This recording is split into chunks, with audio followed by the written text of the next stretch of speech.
आणि इथून आता तुम्ही नजारा बघू शकता किती सुंदर आहे बघा ना, एक नंबर।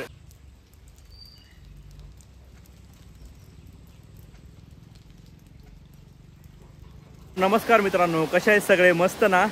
तर आम्ही आज चाललोय परशुराम भूमीला, म्हणजे इथं बुरुंडीला आहे, दापोलीच्या जवळच आहे, जवळपास 13 ते 14 किलोमीटर आहे। तुम्हाला सगळी डिटेल्स जी आहे ना ती तुम्हाला मी खाली टाकून देईन, तुम्ही नक्की जाऊ शकता। इथं काय माहिती आहे का, म्हणजे एक पृथ्वी बनवलेली आहे, त्याच्यावर परशुराम जे देव आहेत ना त्यांची तिथं म्हणजे मूर्ती स्थापन केलेली आहे, ती पूर्ण तिथं आपण जाऊन बघूयाच। तर तुम्हाला हा नक्की व्हिडिओ आवडल्याची अपेक्षा करतो आणि चला जाऊया। आणि मी ज्या ठिकाणी थांबलो त्या ठिकाणी तुम्हाला नजारा दाखवतो कसा आहे ते। आणि इकडनं ना बस पण आलेली आहे, थांबा ती पण तुम्हाला दाखवतो। तरी तुम्ही बघू शकता पाठीमागून मस्त बस चाललेली आहे ते। आणि इथून आता तुम्ही नजारा बघू शकता किती सुंदर आहे बघा ना, एक नंबर।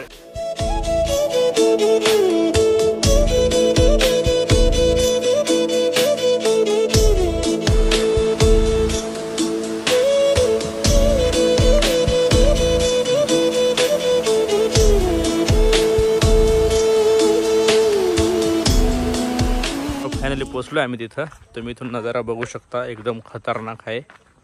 हे बघा, प्रायव्हेट प्रॉपर्टी आहे बरं का, सरकारी बिरकारी काही नाही।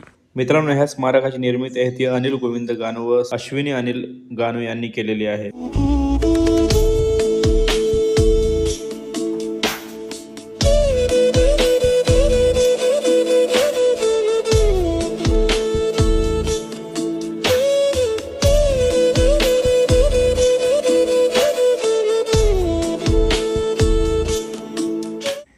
तर मित्रांनो, इथून जो लाडघरचा नजारा दिसतो ना, समुद्राचा बीच एकदम खतरनाक, हे तुम्ही बघा ना किती भारी दिसतंय।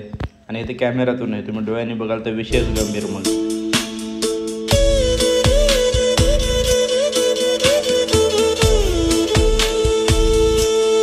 इकडं आलो, मस्त वातावरण होतं, अचानक पाऊस आला बघा। आणि समोरचं वातावरण बघा, एकदम काय खतरनाक दिसतंय।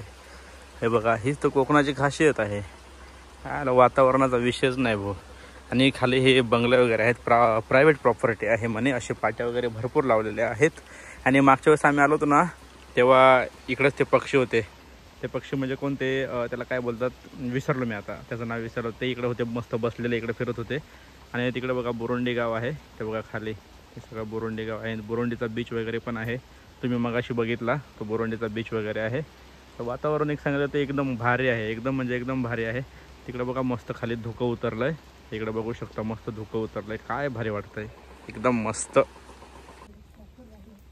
तर मित्रांनो, इथं बघू शकता ही माहिती आहे, आता तुम्ही स्क्रीनशॉट पण घेऊ शकता। हे बघा इथं माहिती आहे, बरोबर, ही सगळी इथं माहिती आहे। दोन्ही याच्यात आहे, इंग्लिश तर इंग्लिशमध्ये पण आहे आणि इकडं मराठीमध्ये पण आहे।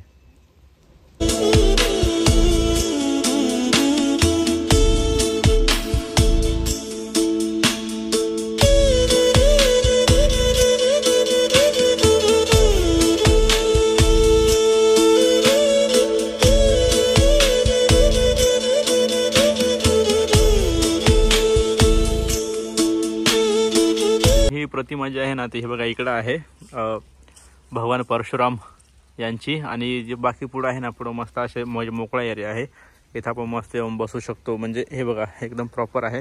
आणि इकडे तुम्हाला ना पक्षी वगैरे लय मिळतील, लय म्हणजे लय। आता हे बघा इथं पण बसलेले आहेत, साफसफाई चालू आहे मस्त। हे बघा लय म्हणजे लय आहेत पक्षी वगैरे ना। तुम्हाला मगाशी पण बोललो, तिकडे आम्हाला दिसला होता। परत मग कसं आहे माहिती आहे का, पूर्ण जंगल आहे हो, पूर्ण म्हणजे पूर्ण जंगल आहे। तुम्ही खाली बघाल ना तर पूर्ण हा डोंगराळ एरिया आहे पूर्ण। हा बघा इकडं मस्त। आणि फिरता फिरताच बघा इकडं काय दिसलाय, तो बघा स्पायडर।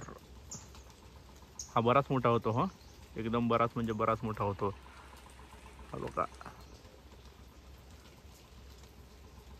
आणि इकडे त्याचं पिल्लू पण आहे वाटतं, हे इथं पिल्लू आहे। आणि हा इथं हा मोठा आहे सगळ्यात।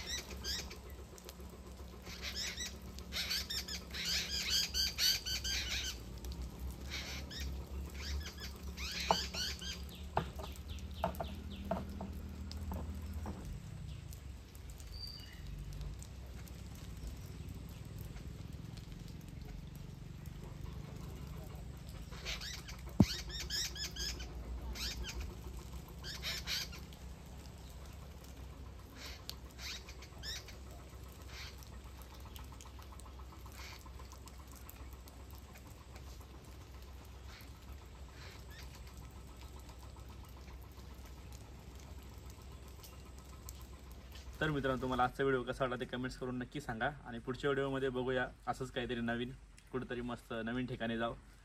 तर तोपर्यंत तुम्ही मस्त व्हिडिओ लाईक करा. नवीन नवीन व्हिडिओ आहेत ना आपले, जुने आहेत ते पण छान आहेत पण तुम्ही बघत नाही राव, ते पण मस्त आहेत, ते पण जाऊन बघा, एकदम भन्नाट आहेत. जुने तर लय डेंजर आहेत व्हिडिओ. आता तर नुसतं दापोलीजवळ तर मी एक्सप्लोर करू राहिलो, पण जुने लय कुठं गेलो होतो ते पण नक्की जाऊन बघा. तर चला लवकरच भेटूया पुढच्या व्हिडिओमध्ये.